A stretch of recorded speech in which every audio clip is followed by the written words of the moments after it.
We've all been there. Start to come down with a cold, your kid gets a sniffle. What's the first thing we do? We run to the doctors, hand outstretched for a quick fix, easy solution. Antibiotics. Antibiotics are highly overprescribed in the United States. Although they can be sometimes life-saving, they can be deadly. About 50% of the time, they are not only used incorrectly, but they are prescribed incorrectly as well. The Center for Disease and Control says that there's a direct link between the overuse of antibiotics and drug-resistant superbugs. What does this mean to you? Not only can you have side effects that affect you personally, but you can be a part of the process in the growth of these drug-resistant superbugs. So I've used antibiotics my whole life. I've used antibiotics with my kids. Well, recently I decided to do some research on the effects of using them and what it means for me. I came up with 3 different criteria to look at the safety when it comes to using medications and antibiotics. They are, what are the side effects? How does it affect you long term with your health and immune system? And lastly, does using the medication have an effect on the illness or bacteria? Will there be a correlation between the two? There's a wide variety of side effects that come with antibiotic use and the misuse of antibiotics as well. The first one that we're going to look at today is concerning intestinal health. The Harvard Medical Group did an intensive study on antibiotic use and said that side effects can last up to 42 days after the last dose taken. The most common side effects include diarrhea, irritable bowels, bloating, and constipation. This is because your body's immune system response happens in your intestinal tract.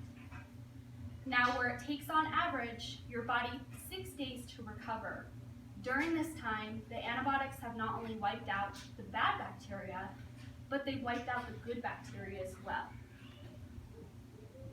Some other side effects to consider are vomiting, dehydration, and even allergic reaction. Vomiting and dehydration can be serious and lead to hospitalization if not monitored closely. On the other hand, allergic reaction can be deadly. Some things to look for are shortness of breath, rash, hives, itching, swelling of the lips, face, tongue, and even fainting. When it comes to my personal life with side effects, the first time I really had a run-in with it was with my son Joshua.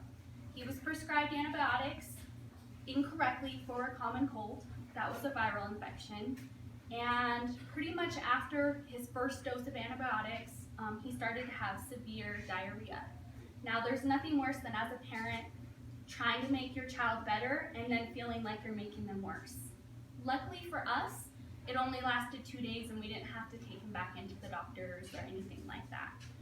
But these side effects can be annoying, painful, and unnecessary, especially when you're looking for that quick fix, easy solution. Taking charge of your health and wellness means giving your body a chance to fight off an infection by itself, especially if it's a small, minute one. And also not pressuring your doctor for unneeded medication. Taking unneeded medications can have serious effects on your health and immune system over the long run. Speaking of your immune system is your body's home security system. It identifies and fights off threats to your body. There was a research group at Harvard University that looked at long-term antibiotic use with lab mice. They found that there was changes on the cellular level in the immune system. The white blood cells lost their full ability to fight off the infection time and time again. The immune system relies heavily on these white blood cells because they're the ones that encapsulate and break down the bacteria, germs, and threats to the body. I have a close friend that used antibiotics throughout her childhood, and now as an adult, she struggles with antibiotics being ineffective. Her immune system seems to be in a position where it's not up to the full speed, and she seems to get more small colds and stuff like that more often because of that. So it's always good to allow your body to take the time to fight off, like I said, those small, minute bacteria infections or colds and stuff like that. Another part of your immune system is the good bacteria. Now, bacteria are living organisms. They live all around us. A lot of them are good and some of them are harmful. The good ones include one called lactobacillus. Its primary responsibility is to digest food in your digestive tract. Now we have to remember that when you take antibiotics, the antibiotics cannot differentiate between good and bad, and they wipe out the good and the bad. So considering these effects on your immune system and your health, even worse is bacteria resistance.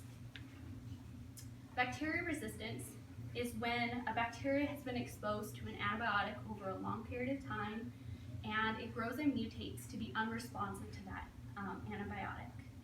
One good example is penicillin. We've all heard of penicillin. It's one of the original antibiotics that was found in the 1940s. Well, it's had decades and decades of misuse. That's led to it being pretty much ineffective to almost all bacteria that's out there now. So a good way to think about bacteria resistance is you have a bowl full of bacteria. There's a bunch of good, a bunch of bad. There's a small few that are resistant. Well, you sprinkle in the antibiotics and it kills off the good and the bad, leaving those few resistant bacteria in there to where they can grow and take over. They become drug resistant and they have a blueprint for it, which they copy and multiply and give to each other. This creates drug-resistant superbugs like MRSA. MRSA means increased death. The Center for Disease and Control says that on average, 23,000 people a year die from drug-resistant illnesses. It is one of the greatest threats to human health today. One living organism, which we're talking about MRSA right now, kills more people every year than emphysema, HIV/AIDS, Parkinson's disease, and homicide. Even closer to home, my great-grandmother Mama was a part of the penicillin era, and she took penicillin for anything and everything. Well, mid to late 70s, she went to the doctor for a simple bacterial infection, and she never came out of the hospital. She contracted a drug-resistant superbug and passed away from that. So now that we've looked at side effects, some things to consider when it comes to your long-term health and immune system, and how using antibiotics leads to drug resistance, it's safe to say that if we carefully and correctly use antibiotics, they can save lives. But the overuse and misuse of antibiotics can be deadly and costly, not only to yourself, but to society in general. So as hard as it is to miss school or work or that important deadline, remember how beneficial it is to yourself and to society to stay home, let your body take its natural course, and don't pressure your doctor for unneeded medication or antibiotics. Does anybody have any questions? Okay. Thank you. Very thorough.